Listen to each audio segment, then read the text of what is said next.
Essa questão de eu interpretar médicos, né, ou cirurgiões em cena, não é uma novidade, né? Nos Sertões eu já fiz. Eu fiz aquela enfermeira sonâmbula, eu fiz o médico das expedições, todas, né? Então é uma constante que se repetiu aqui no Padre Pinto.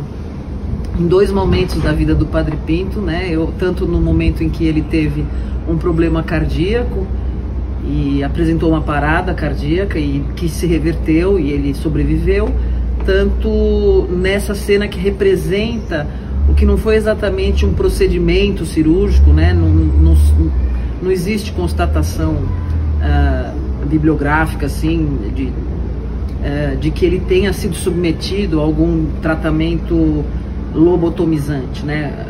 Mas a forma como ele foi encarado, né? E como ele foi de alguma maneira aprisionado diante da visão mais expandida dele, é que acabou sendo representada aqui na peça, né, pelo Marfuso, dramaturgo e diretor, como essa cena da lobotomização. Eu participo dessas duas, é uma participação muito rápida, mas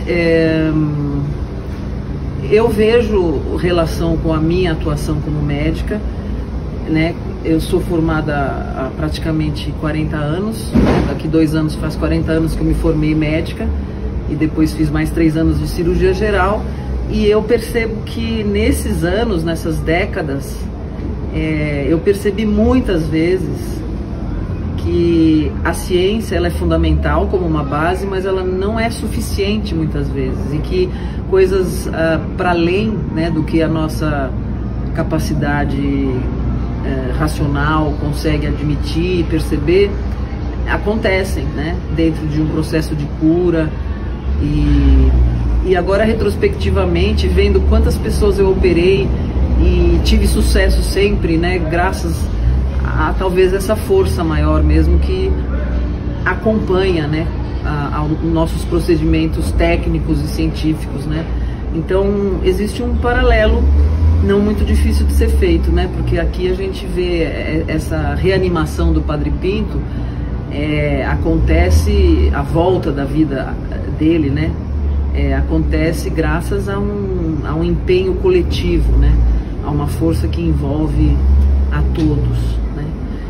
E é isso, em muitos momentos na minha profissão eu percebi que você não, como médico, você não é capaz de tudo. Você tem que contar primeiro com o próprio paciente, com a autonomia dele, com a decisão dele, com a situação dele, com toda a circunstância dele. E quanto maior essa rede se apresenta, a recuperação, né, de volta a um equilíbrio se faz de forma mais efetiva e às vezes até de forma surpreendente e milagrosa. É um paralelo que não é tão difícil de fazer, porque tanto no palco eu vivo com, de certa maneira, muita verdade, como também, enquanto médica, eu sempre mantive alguma coisa em mim aberta para o imponderável, né? Não caí assim nessa ilusão de que eu, como médica, seria capaz de reencaminhar, né, ao equilíbrio a vida de qualquer paciente, né? Sempre houve muita consciência dessa interação e eu acho que isso que me fez ficar sempre muito envolvida com a profissão médica, né? Continuo até hoje. Isso eu acho muito próprio da profissão, esse espaço para a humanidade, né? Acho que tem uma relação muito direta. A arte e a medicina, apesar de que a medicina não é exatamente arte, mas ela tem espaço para tudo que concerne a vida, né? Incluindo a criação, a arte.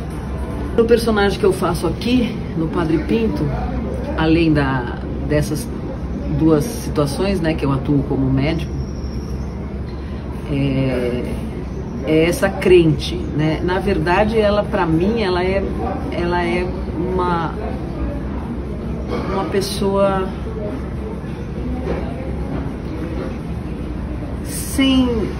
sem meios, né, de conseguir chegar nela mesma. É uma pessoa que está em busca e perdida ao mesmo tempo, em busca e sendo abusando dos outros e sendo abusada. Então ela resulta numa personagem muito difícil de fazer, porque ela dá muita bandeira dos preconceitos, sem que ela tenha convicção desses preconceitos, porque em última análise ela também está atrás de se sustentar, né, de conseguir um ganha-pão, de manter a vida dela. Então ela ultrapassa as barreiras da moralidade e tudo para conseguir ter uma casa, ter uma família.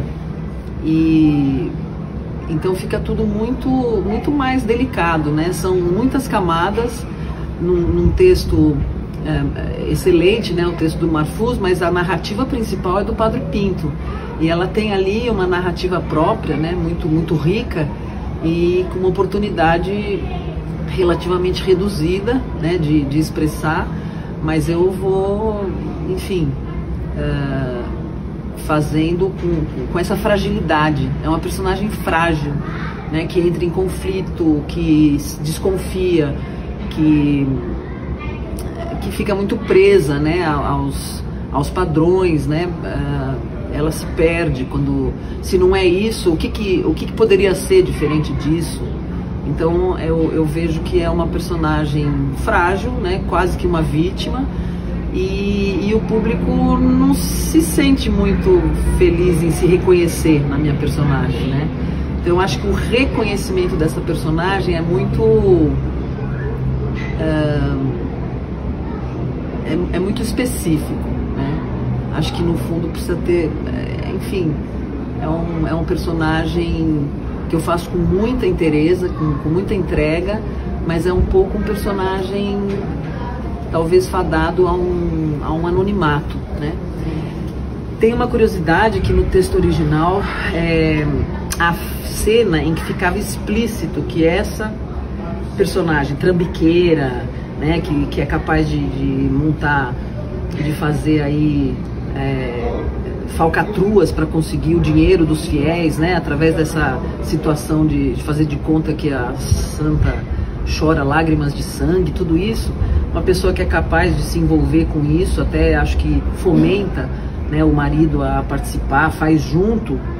Ao mesmo tempo é uma pessoa que recebe um tratamento muito pouco valorizado, né? Não existe muito espaço para ela nesse casal. O casal, o marido é muito abusivo, está sempre querendo realmente a autoria das coisas que são bem-sucedidas, ele sempre pega para ele. E ele chega, inclusive, a não se limita a essa violência, né, do não reconhecimento, do silenciamento, mas também havia uma cena que foi modificada na primeira semana para a segunda semana, onde a violência física também era explicitada. No processo todo, eu vivenciei essa personagem com esse medo de, chegando em casa, eu vou apanhar.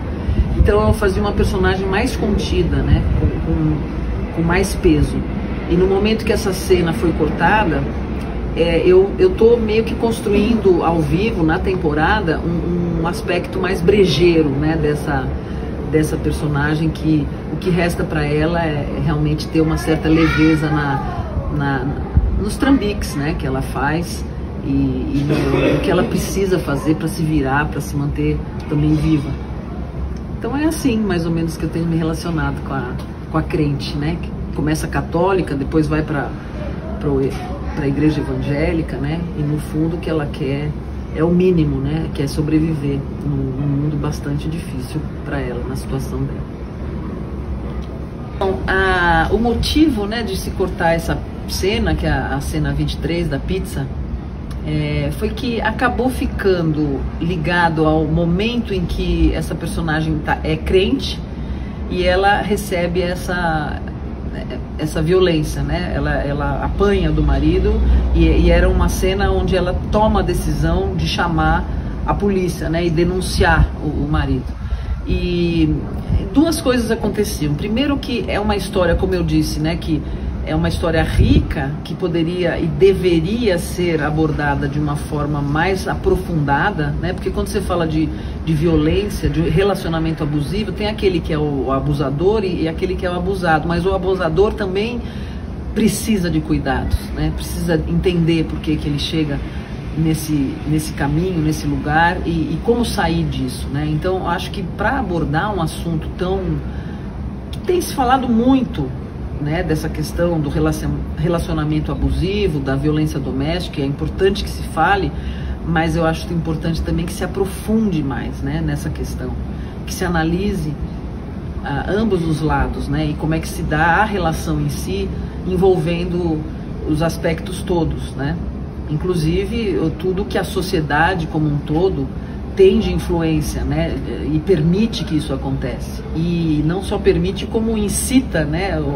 propicia que isso aconteça. É um assunto que merece, demanda muito maior aprofundamento do que o que a gente estava sendo capaz, numa pequena cena, disputando quase com a narrativa principal, que é a do Padre Pinto, que é mais do que suficiente para preencher, né, o que um espetáculo precisa, né, de falar sobre um homem incrível como o Padre Pinto, né, com a vontade de viver dele, com a ousadia de ampliar, né, a forma de atuar dentro de um sistema que tende a restringir.